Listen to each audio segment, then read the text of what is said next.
안녕하세요. 오늘은 주부 박미정 씨의 이야기를 해드릴게요. 이야기 시작하겠습니다. 박미정은 스스로를 늘 집의 중심이라고 믿어왔다. 그 믿음은 자랑이라기보다 의무의 다른 이름이었다.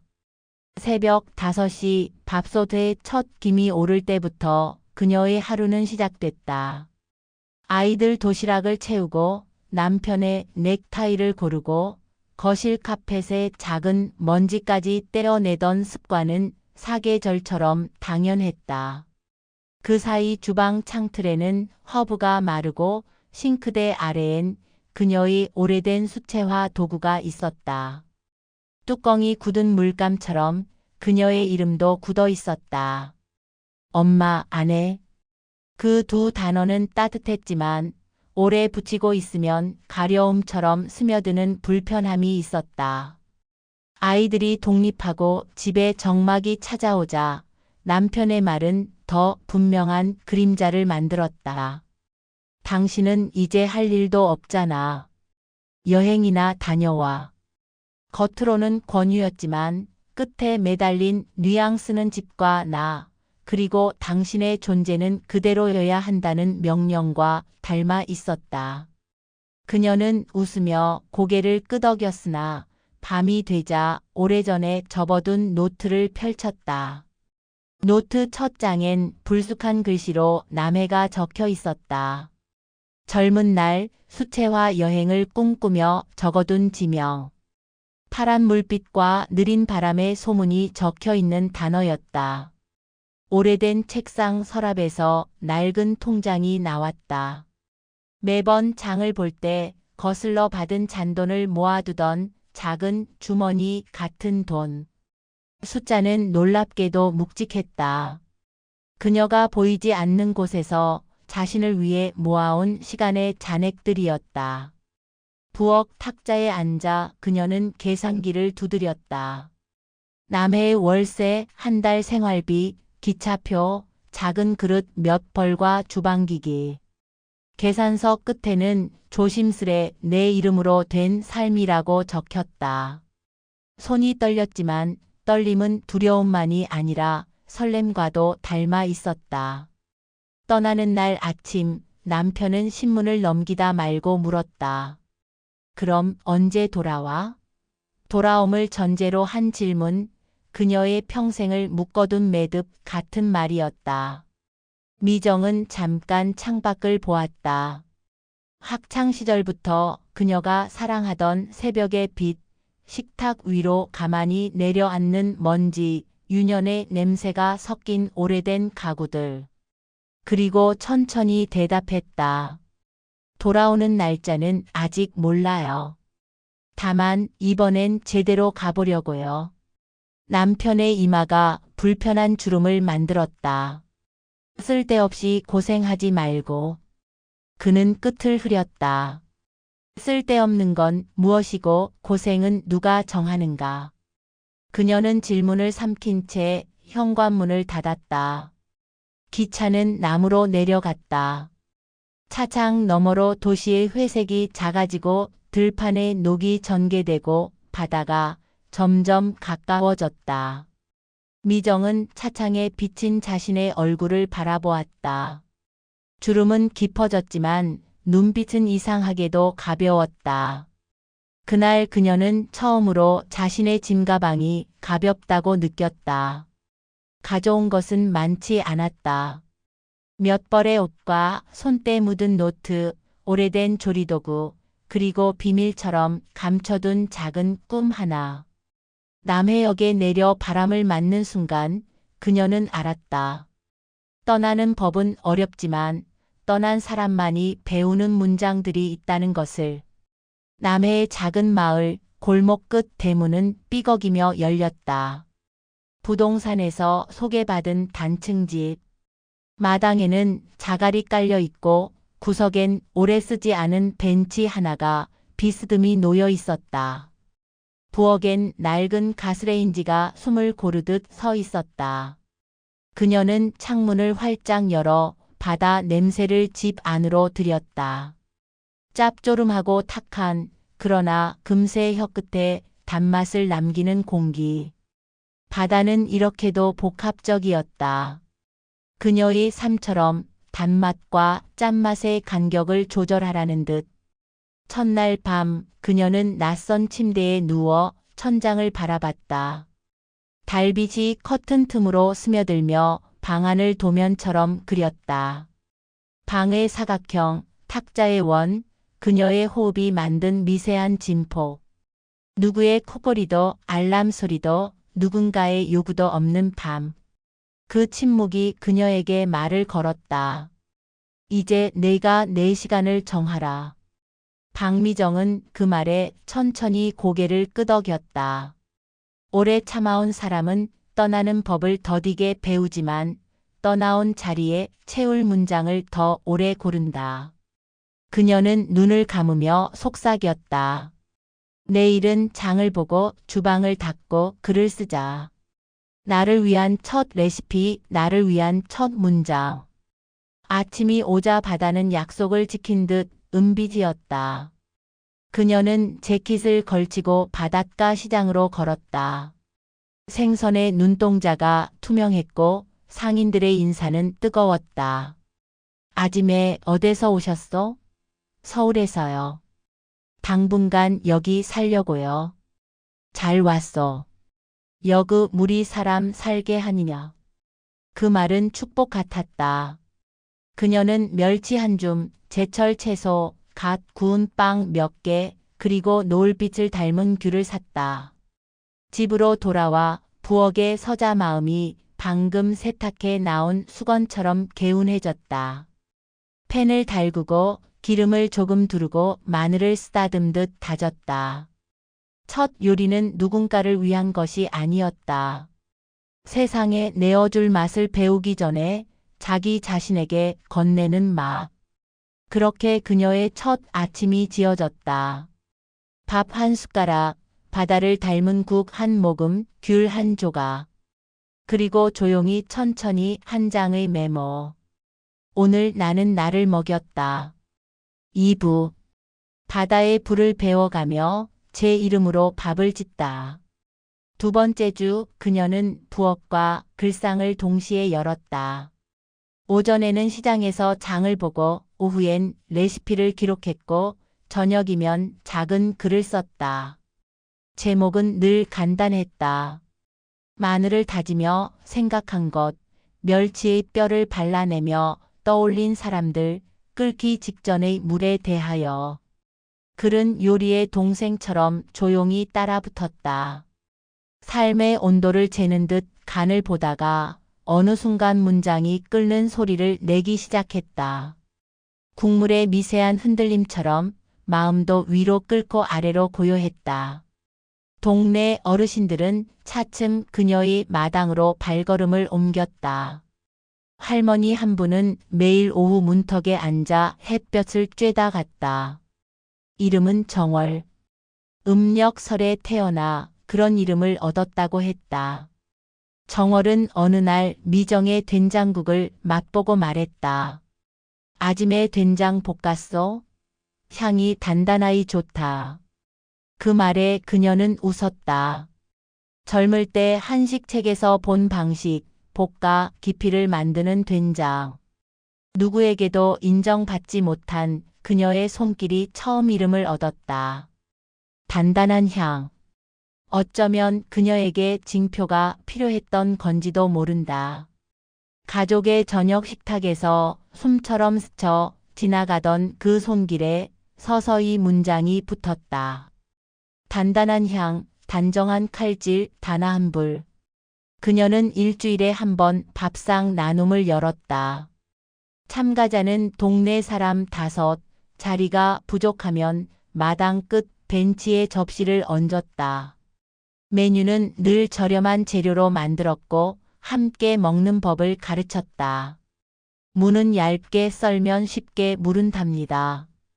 조금 두껍게 대신 오래 숨을 쉬게 해주세요. 사람이랑 같아요. 너무 얇게 만들면 금방 지치거든요. 사람들은 고개를 끄덕였다. 그녀의 설명은 음식의 언어로 삶을 말하는 비유였고 그 비유는 바닷바람처럼 쉽게 스며들었다.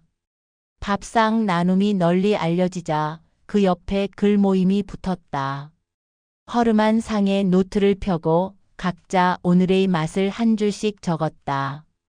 어떤 이는 마늘 향이 엄마의 장독대를 생각나게 했다고 썼고 또 다른 이는 멸치의 뼈처럼 마음에 걸리는 말 한마디라고 적었다. 미정은 모임이 끝나면 노트를 모아 읽고 밤에 작은 칼럼으로 정리했다. 그 글들은 동네 카페 벽에 붙었고 나중에는 지역 잡지에 눈에 들어갔다. 편집장이 전화를 걸어왔다. 생활의 속도가 보이는 글이네요. 정기 연재 어떠세요? 전화를 끊고 그녀는 한참을 가만히 서 있었다. 누군가 그녀의 언어를, 그녀의 불의 높이를 알아봐 준 순간 주방식의 초침 소리가 마치 새로 구운 빵 껍질이 터지는 소리처럼 상쾌하게 들렸다. 정오가 지나면 그녀는 바다로 나갔다.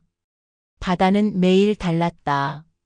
잿빚인 날엔 멸치도 깊이로 숨고 맑은 날엔 파도가 조리대에 반짝이는 물기처럼 빛을 덜었다. 그녀는 바다를 불이라고 불렀다. 너무 세면 눌고 너무 약하면 익지 않는다. 바다의 불을 배워가면서 그녀는 사람의 온도도 다시 배웠다. 남편의 목소리는 늘 센 불이었다. 빨리 크게 확실하게. 그 불은 때로 육지를 단단하게 했지만 속을 말리기도 했다. 반면 그녀가 차린 삶의 불은 이제 약불과 중불 사이를 오갔다. 오래 끓이는 미역국처럼 느리게 그러나 깊게. 남편에게서 전화가 왔을 때 그녀는 막 김치전을 뒤집고 있었다. 잘 지내나? 그는 물었고 그녀는 간단히 대답했다. 응, 잘 지내. 그날 통화는 오래 가지 않았다. 그는 말수가 적어졌고 그녀도 더 묻지 않았다. 물어야 할 말을 다 안다는 듯한 나이, 그 나이가 주는 침묵의 기술. 그녀는 전을 접시에 담으며 속으로만 말했다. 나답게 잘 지내고 있어요. 밤이면 글을 썼다.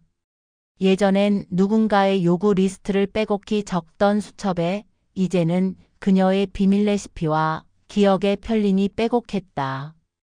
오늘의 실패 불을 급히 올렸다. 마음도 그랬다. 다시 약불로. 실패를 적는 법은 용기를 만든다. 그녀는 그것을 알았다.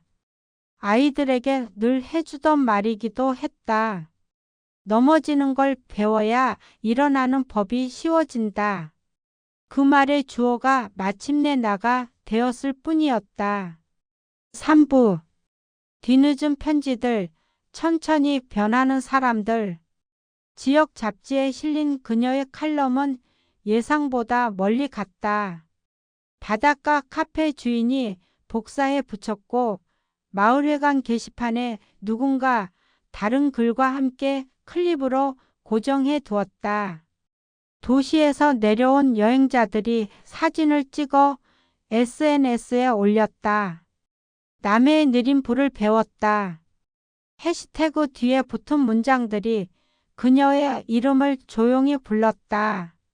그녀는 대단한 일이 아니라고 생각했지만 편집장은 말했다. 생활의 온도를 문장으로 재어낼 줄 아는 사람은 드물어요. 그날 그녀는 자신을 생활의 작가라 부르기로 했다. 화려한 문장이 아니라 정확한 불 조절로 삶을 익히는 사람. 소식은 집에도 닿았다.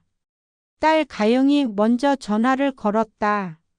엄마 글 친구가 보내줬어. 엄마가 이런 글을 쓰는 줄 몰랐네. 전화기 건너편에서 웃음이 섞인 놀라움이 들렸다. 이어 아들 준호도 말했다. 엄마, 우리 주말에 내려가도 돼?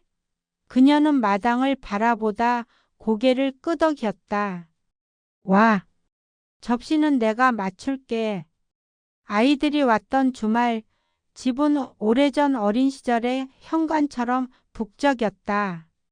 가영은 냄비 뚜껑을 열고 후각으로 상태를 점검했고, 준호는 접시를 예쁘게 배치했다. 둘은 처음으로 엄마에게 요리의 원리를 물었다. 엄마는 왜 김치찌개에 설탕을 안 넣어? 그녀는 웃었다. 달콤함은 충분히 들어와. 양파랑 시간으로. 아이들은 고개를 끄덕였다. 이제 그들도 맛보다 시간을 배우는 중이었다. 한편 남편의 편지는 문자로 처음 도착했다. 잘 지내나? 비 오나? 허리는 괜찮나? 세 줄의 짧은 문장이 어느 날 길어졌다. 그는 말했다. 가영이가 글 보내줬다. 내가 사용하는 말들이 낯설면서 좋더라. 미안했다, 많이. 그녀는 핸드폰을 오래 들여다보다 오랜만에 긴 답장을 보냈다. 사과가 아니라 이해가 필요하다고. 서로의 불을 잘 몰랐던 시간에 대해 누구의 잘못만으로 말할 수 없다고. 그 답장은 예전 같으면 용납하지 못했을 그녀의 태도였다. 명확한 선을 긋지 않고 선 위에서 오래 서 있는 태도. 관계도 물처럼 때로는 김처럼 상태가 변한다는 걸 배운 사람의 호흡.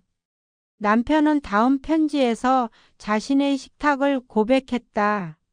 라면에 파를 넣는 법을 배웠다. 달걀을 터뜨리는 타이밍도. 평생 부엌에 서지 않던 사람이 쓴 문장치고 놀라울 만큼 명확했다. 그녀는 문득 미소 지었다. 사람은 생각보다 늦게, 그러나 분명히 바뀐다고. 바다는 그렇게도 많은 쓰레기를 밀어내고도 다시 맑아진다고. 그녀는 기꺼이 그 바다의 논리를 사람에게도 허락하고 싶었다. 그러나 그녀는 서둘러 돌아가거나 예전의 질서를 다시 세울 생각이 없었다. 아이들이 돌아가고 밤이 찾아오면 여전히 혼자 차를 우려 마셨다. 그 시간이 그녀의 새로운 심장 박동이었다. 혼자 있는 법을 배웠을 때 사람은 누군가와 건강하게 함께 있을 수 있다는 걸 50을 넘어 배운 진리였다. 가을의 문턱에서 마을 축제가 열렸다. 그녀는 자원봉사로 느린 반찬 부스를 맡았다. 멸치볶음과 무생채, 다시마 티각, 그리고 직접 담근 단단한 된장으로 끓인 작은 국.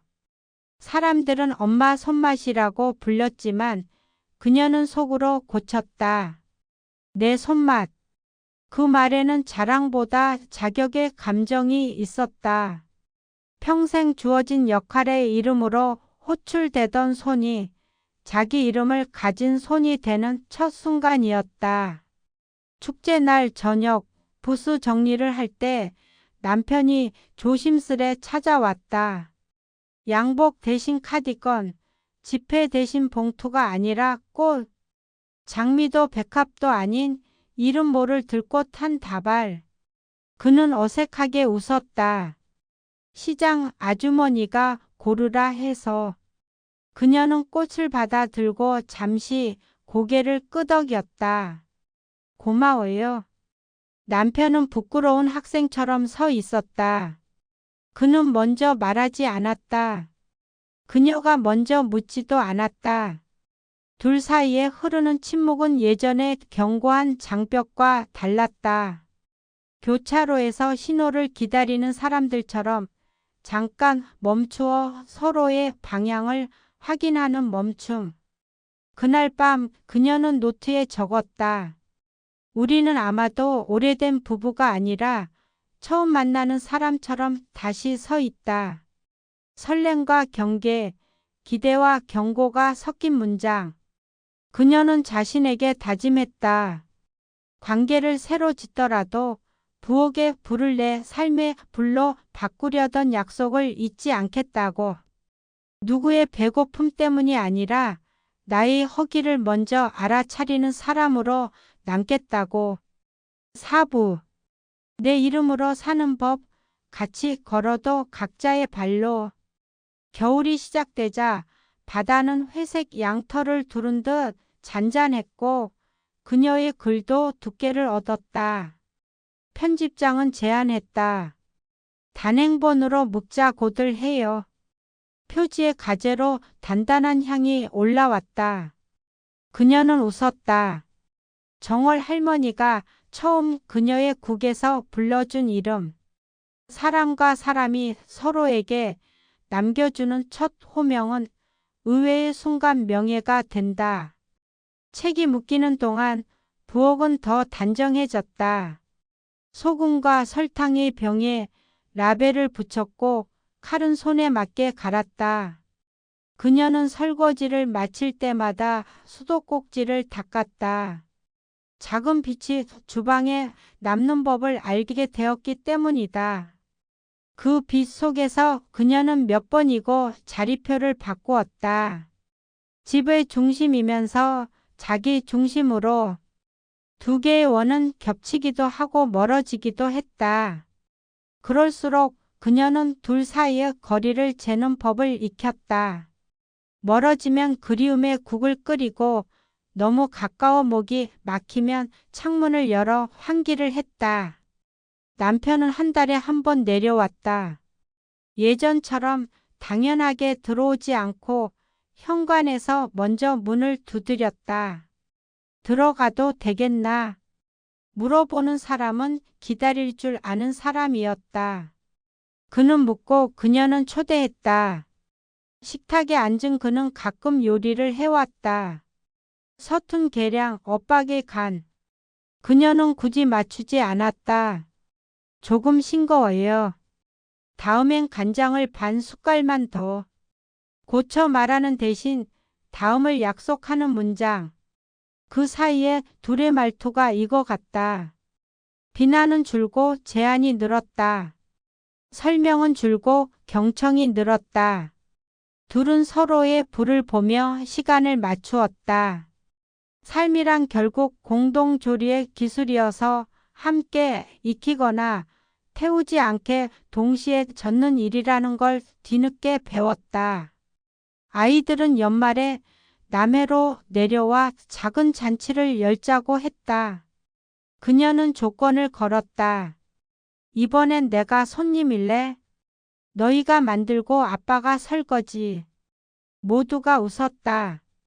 파티 당일 식탁에는 가영의 라자냐와 준호의 굴전이 올라왔다. 남편은 앞치마를 두르고 조심스레 접시를 들었다.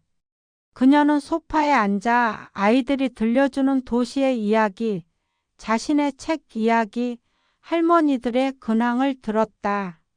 오랜만에 그녀의 손이 비었다. 손이 비자 마음에 여유가 찼다. 별것 아닌 장면처럼 보였지만 그날의 구도는 50년 만에 처음 맞춘 균형이었다. 그녀는 속으로 중얼거렸다. 이 정도 거리, 이 정도 소리. 괜찮다. 아주 괜찮아. 책이 출간되던 날 편집자는 축하 메시지를 보냈다. 생활을 익히는 불의 높이를 알려주셔서 감사합니다. 그녀는 내내 감사 인사를 준비했지만 마지막 문장은 예상 밖이었다. 이 책은 엄마에게 바칩니다. 그녀는 주방 한복판에 서서 잠시 눈을 감았다. 스스로를 엄마라 부르지 않고 자기 이름으로 서명을 해온 지난 몇 해. 그 여정 끝에서 비로소 그녀는 엄마라는 단어를 다시 품었다. 이번엔 지우개가 아니라 형광펜처럼 지우는 대신 강조하는 방식으로. 봄이 되자 마당에는 허브가 다시 자랐다. 정월 할머니는 여전히 문턱에 앉아 햇볕을 등에 받았고 아이들의 잔소리는 가끔 남의 풍경 사진으로 대체되었다. 남편은 여전히 한 달에 한 번 내려왔고 가끔은 그녀 없이 마을 축제에 얼굴을 내밀었다. 그는 이제 혼자서도 바닷바람을 맞는 법을 배웠다. 둘의 거리는 여전히 온전한 합일이 아니었지만 그 온전하지 않음이 오히려 둘을 지탱했다. 각자의 발로 서서 같은 방향으로 걷는 연습. 붙잡아 끄는 대신 같은 박자로 발을 디디는 사람들. 어느 토요일 남편이 물었다. 이제 다시 같이 살 수 있을까? 그녀는 물잔을 내려놓고 그를 보았다. 그 눈빛엔 과거의 권위 대신 현재의 질문이 있는 사람이 서 있었다. 그녀는 천천히 말했다. 같이 산다는 말의 뜻을 새로 정한다면 언젠가는, 다만 지금의 나를 잃지 않는다는 조건으로. 남편은 고개를 끄덕였다. 승낙의 끄덕임이 아니라 약속의 끄덕임. 둘은 그날 다음 달의 계획을 함께 세웠다. 한 주는 남해에서, 한 주는 도시에서. 부엌은 번갈아 사용하고 설거지는 번갈아 맡기로. 생활의 리듬을 악보처럼 나눠 가진 두 연주자. 음악은 조용했지만 정확했다. 밤이 내려앉을 때 그녀는 마지막으로 노트를 폈다. 제목 내 이름으로 사는 법. 문장들은 이렇게 이어졌다. 누군가를 위해 밥을 짓는 삶은 소중했다. 하지만 나를 위해 밥을 짓는 삶을 배우며 그 소중함의 무게를 정확히 알게 되었다.